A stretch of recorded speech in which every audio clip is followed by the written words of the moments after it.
Hey folks, Dr. Mike here for Renaissance Periodization, Fitness Myths, number 15 of the series. You must do cardio to lose fat. This is a myth. Interesting. Let's find out why.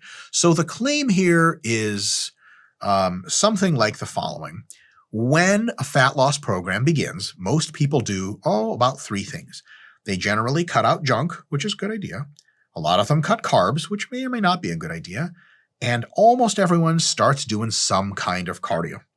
And the major ways in which they do the cardio is, for example, like early morning runs. That's a huge thing people on fitness journeys seem to love, is they're like, all right, I'm going to wake up every morning at 5 a.m. and run. I can't think of too many things that set up failure more than the early morning run BS, because sleep is a motherfucker. You love getting it, so do I.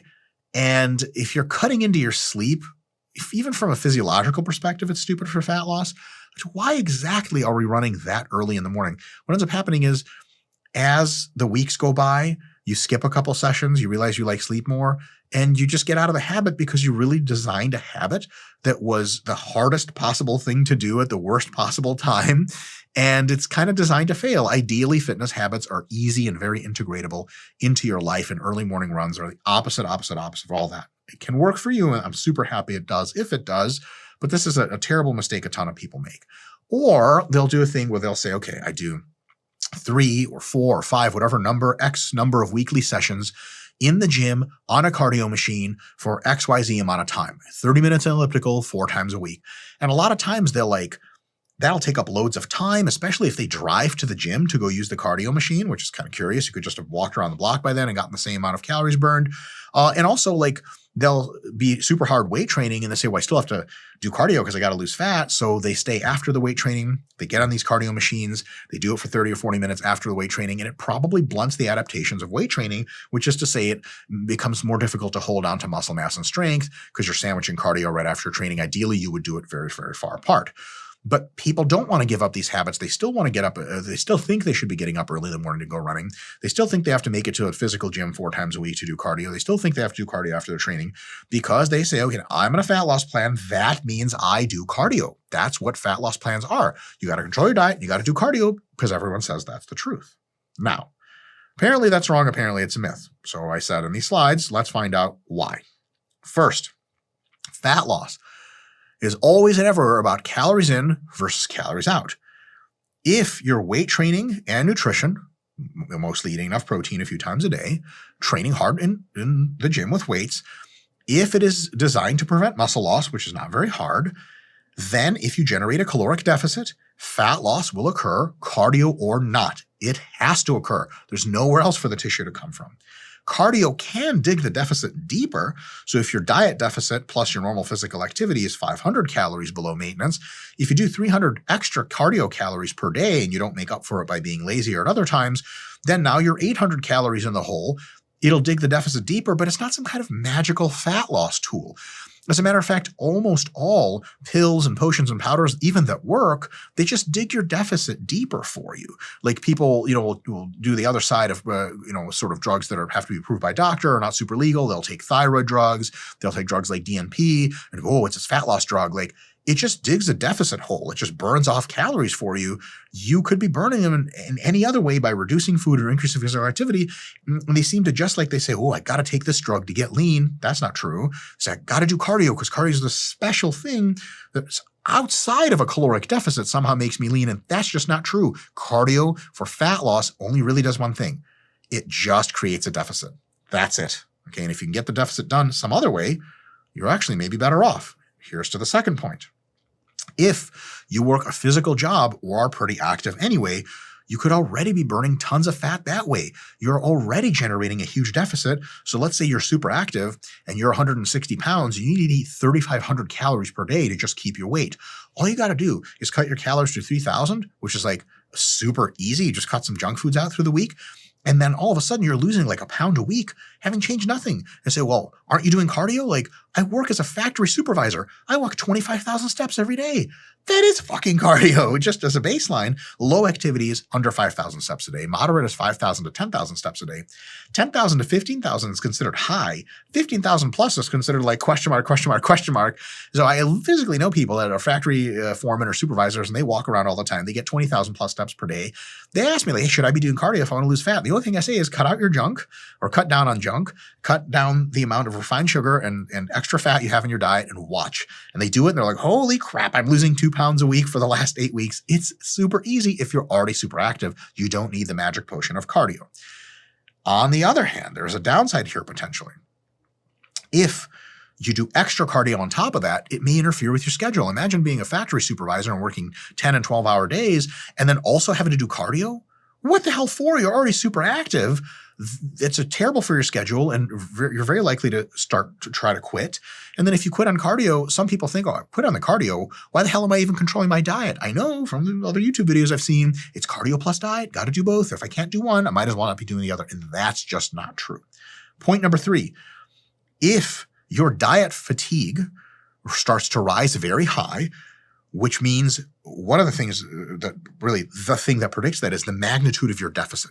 How much in the hole are you from calories consumed versus calories produced, right? If your deficit gets really big by adding a ton of cardio, for example, what can happen is your non-exercise activity thermogenesis, just your normal amount of movement you have through the day, starts to decline. Your body's exceptionally good at conserving your energy and trying for you to not whittle away all of your body mass.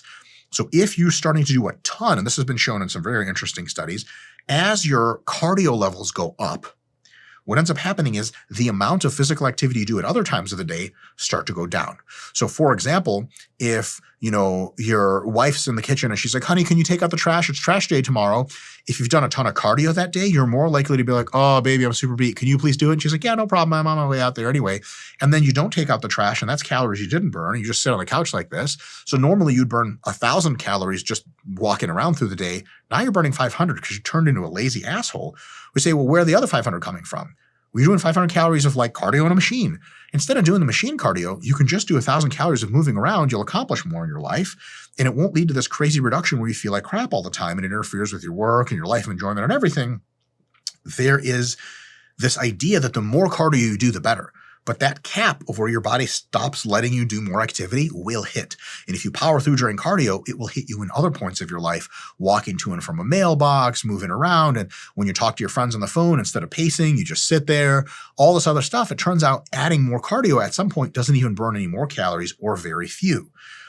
And if you keep the cardio in, you say, okay, well, I hit on my cardio sessions. You may still think you're generating a huge deficit, but because you're now less active, your body's like, whoa, cool, we can't have this much activity. The deficit's still the same size. So you could say, ooh, I'm hitting all cardio, I'm fine, I should lose lots of weight. Week after week after week, you don't lose a lot of weight. You could think like, what the hell is going on? Why am I not losing the weight I'm supposed to be? It's because you reduced your regular activity and increased cardio. I don't know about you guys, but doing regular stuff accomplishes things that cardio does not. Cardio just accomplishes you doing this on a treadmill, and maybe you watch a video or listen to music or a podcast. You can do that stuff doing chores around the house, generating the same deficit and being more useful to everyone, including yourself. Now, that's a whole lot of anti-cardio for one slide. What about grains of truth? Where is this more or less correct? If your daily activity is very low, just naturally, you don't have a lot to do around the house or something like that, or you work a very sedentary job, you sit at a computer all the time, cardio can help. However, I would encourage you to get a step tracker and just be more active walking, doing stuff. Here's my step tracker. It's the mi.fit. It's a Chinese company. I'm probably being hacked right now, but who knows? JK, it's a fine step tracker. Any one of them works. And I just have a goal that on my massing phases, I have to do at least 9,000 steps on average per day over the course, averaged over a week or so. And then on a fat loss phase, I'm like, my average is like 11,000. And that's it. As long as I hit those numbers, I'm good to go. And I know I'm creating enough of a deficit where the diet adjustment does the rest of it, right? Because if you get a step tracker, it actually monitors all your physical activity, mostly walking, but also just taking stuff off of shelves and stuff like that. It registers that as well. What you can do is count all of your physical activity through the whole day to generate deficit. It's scientifically more accurate, because when you say to yourself, you get on a treadmill and say, oh, I did 500 calories on the treadmill, you're actually not measuring the 15 other waking hours of the day where you could be doing a lot of activity or a little, and then your activity is actually fluctuating a ton. And when you're not losing weight in a more linear pattern like you think, you're like, fuck, what is it? I think I'm eating properly. Well, you could be, but your physical activity could be all over the map. If you get a step tracker, you more or less automatically know to a much higher degree of precision what you're actually doing on the calories outside. And since you control the calories inside with food, it really closes the loop, and it makes your life so much less stressful, because you never have to question, am I doing enough cardio? Because even if you're doing enough on the elliptical, you're, ooh, but am I not being energetic enough in my other parts of the day? And am I slowing down to make up for it, to give my elliptical cardio a bit more energy? You never can tell unless you have a step tracker. Huge recommendation. Point number 2. If you like cardio machines or you like your morning run, then by all means keep doing them. I'm not trying to talk you out of cardio. Cardio is great if that's the best solution for the problem, and if you actually like doing it and it fits your schedule. I would still consider adding a step tracker to the rest of your life, and even while you're on the machine, to make sure your total activity is at your baseline level for what it is at maintenance, or a little higher when you're trying to lose fat.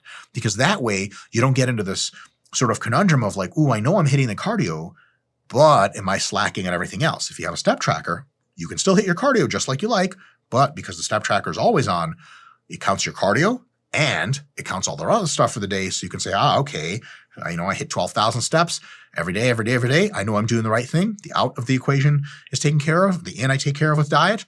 It's a closed loop, and no problem. I can lose all the weight that I programmed to lose. No problem. All right, best practices. First, diet always comes first. Control it, or your chances for losing fat and weight are going to be very low. There's tons of infographics about this that I'm sure you can search, but if you search like what kind of activity levels require the burning off of various calories of junk foods like ice cream cone or donut or lollipop. Fuck lollipop. Who the hell eats lollipops? What do you eat? I guess, I don't know. I'm in a lollipop mood. If you look at those charts, good God, it's depressing. Because like one donut, you got to run like 3 miles to burn that shit off. What? Fuck that.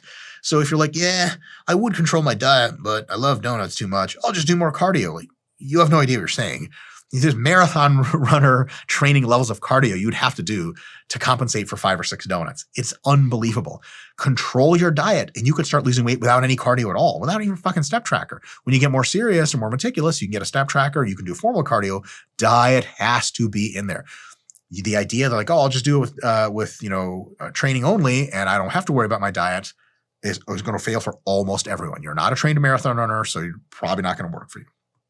Second, make sure your physical activity is on the moderate high side, not on the extreme high side, because as mentioned earlier, that's excessively fatiguing and it's unsustainable. You're just going to peter off and eventually going to be so tired you're not going to be able to keep it up. If it's on the low side, you'll have to cut your food a crap load in order to see the results that you want as far as weekly weight loss.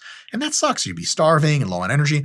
Moderate to high, for most people, that means somewhere between 10,000 and 15,000 steps. And there's no bonus going from 10 to 11, 11 to 12, 12 to 13, 10 to 15, anywhere that matches lifestyle is good. Like if you can do more than 15 sustainably, and you're not super fatigued after a few days or weeks, by all means, keep going. If anything close to 7, 8, or 9 beats you up and it's just too much, hey, respect. It's okay. Do what you can. But ideally, the goal is like around 10,000 and between 10 and 15, especially on that lower side between 10 to 13 or something. Oof, that's the golden zone for many people. Not all, but that's really good. If you think, oh, the more I do, the better, remember, fatigue can catch up to you. And then sustainability is out the window. And if sustainability is out the window, well, look, you're not losing fat over the course of a week that's visibly different in your body. It's weeks and weeks and weeks. And that way, something sustainable has to be a thing. Point number 3. If your pre-planned cardio, like the elliptical or my morning run, if it fits your schedule, is sustainable and you like it, by all means, keep on going. Super, super awesome to do. But point number 4, if you're losing weight and fat just fine without any kind of formal cardio, there's no need for formal cardio of any kind. And that's really the myth. The idea that you need formal cardio, you got to get on a machine or you got to run in order to get results. And all this stuff kind of is very well exhibited in like office conversations where people are like, oh man, you're losing a lot of weight. I can tell. You're like, oh, thanks, Jim. That's really great. And he's like, what are you doing for cardio? Like there's a need to have to answer that question, right? And it's a little disappointing when you go, well, actually, just have a step tracker and I just do 10,000 steps and that's it. Jim's going to kind of be like, huh. So you're not doing cardio. And there's like kind of a subtext of like, oh, you lazy asshole, or you could get better results. None of that's true. If you generate a decent deficit, like 500 calorie cut, and you keep your activity level from falling and you keep it at a moderate high level, so maybe 200 or 300 calories more than you normally would on maintenance, holy crap, that 700, 800 calorie deficit, that's like 1.5 pounds a week you could potentially lose of fat. That really is that golden zone, that sustainable zone. Give it some thought. Folks, see you next time.